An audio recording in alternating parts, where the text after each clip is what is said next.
कल पश्चिम बंगाल की मुख्यमंत्री ममता बनर्जी ने जो किया है तो मेरे नज़र में तो एकदम सही काम किया। कुछ भी गलत नहीं किया, एक पैसे की भी गलती नहीं करी है उन्होंने।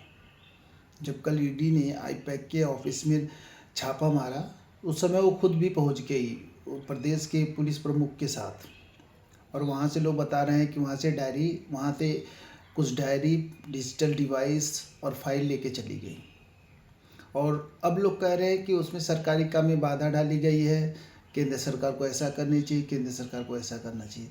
मेरे हिसाब से तो बिल्कुल सही किया ममता बनर्जी ने, क्योंकि हमारे देश की जो जांच एजेंसियां हैं वो एकदम से निकम्मी और निठल्ली हैं, काम कोई नहीं करते। अरे भाई, वो फाइल ले जाके तुम ऐसे भी बैठ के उस पर दाल मोटी खाते, क्योंकि तुम्हारे यहाँ किसी भी केस का जिसमें जांच हुई उसमें किसी में तुम लोग सज़ा तो दिला नहीं पाते हो। अरे ट्रायल भी नहीं चालू करवा पाते ये लोग इतने इतने दिनों में।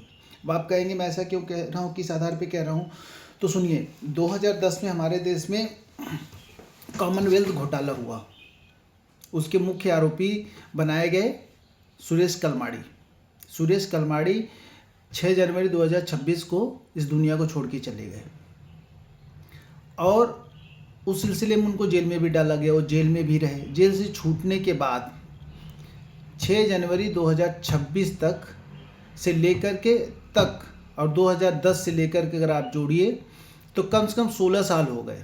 इन 16 साल में उस केस का ट्रायल भी शुरू नहीं करवा पाई सीबीआई, उस केस का ट्रायल भी नहीं चालू हुआ।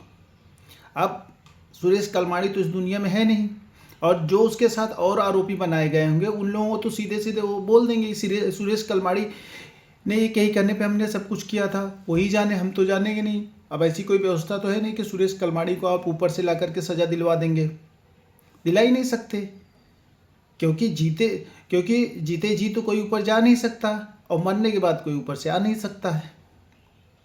तो क्या गलत किया ममता बनर्जी ने? अगर किसी केस में तुम 16 साल में ट्रायल नहीं चालू करवा पाते हो तो फिर क्या ही कहा जाए, तुम क्या ही कर लोगे? इस जांच को भी करके क्या कर लोगे?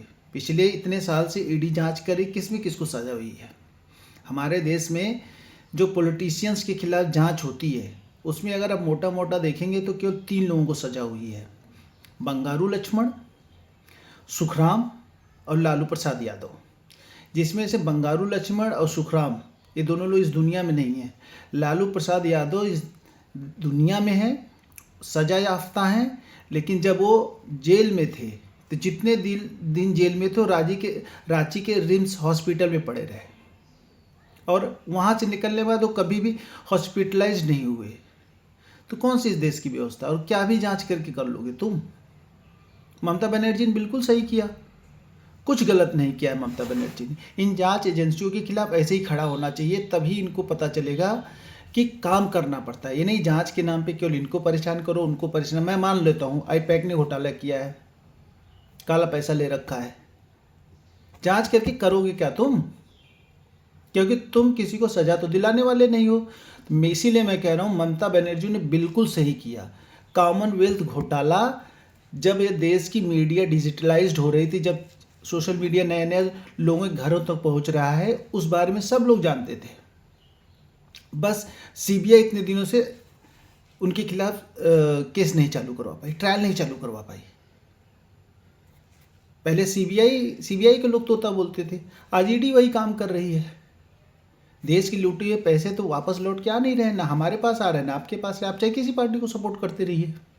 तो पॉलिटिशियन से जो जांच एजेंसियां है ना, इनका केवल उपयोग करती हैं। कोई भी किसी भी सरकार हो, भाई 10 साल से बीजेपी की सरकार है ना, किसको सजा दिला दिया या किसको जेल भेज दिया जो जेल में पड़ा हुआ हो? और हमारे देश में जब किसी को जमानत मिलती है ना तो इसीलिए वो लोग खुश हो जाते हैं कि जमानत मिल गई है, इसका मतलब अब इसमें कुछ होना नहीं है, और जिनको होना है उनके पास मेडिकल है। लालू प्रसाद यादव का उदाहरण आप लोग देख लीजिए। तो ममता बनर्जी ने बिल्कुल सही किया है।